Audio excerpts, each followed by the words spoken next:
बिहार का युवा इतना मूर्ख नहीं है। जिस महागठबंधन की आप बात कर रहे हैं, कांग्रेस का बिहार में करीब 40-45 साल शासन रहा। देश का सबसे गरीब और पिछड़ा राज्य बिहार कांग्रेस के राज में बना। जिस महागठबंधन की आप बात कर रहे हैं उसका नेतृत्व लालू जी और तेजस्वी यादव कर रहे हैं।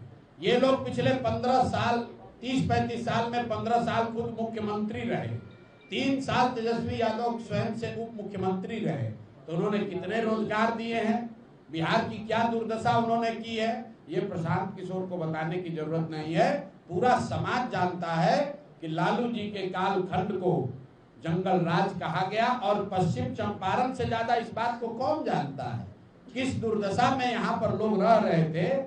शायद देश का एकमात्र पूरे बस का यात्रियों के साथ अपहरण की घटना, अगर मुझे ठीक याद है, तो इसी जिला में लौरिया के पास हुई थी। क्या उस दौर को आप वापस लाना चाहते हैं?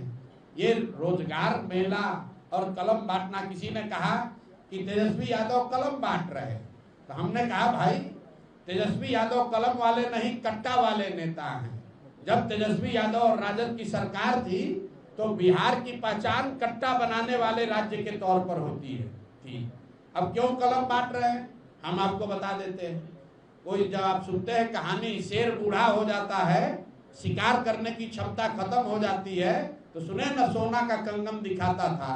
उसी तरह तेजस्वी यादव जैसे लोग कलम दिखाकर लोगों को भ्रमित करना चाहते हैं ताकि आप फंसिए। जिस दिन आपको फंसाकर सत्ता में आया तो अब उसका कैरेक्टर चरित्र नहीं बदला है, फिर आकर आपको खाएगा ही खाएगा, फिर यहाँ आकर रंगदारी अपहरण भ्रष्टाचार ही करेगा, और जनता अब उसमें फंसने वाली नहीं है। अधिकारियों को एक नया विकल्प आ रहा है, जो ये बात कर रहा है कि 400 रुपया तो भीख से भी बदतर है।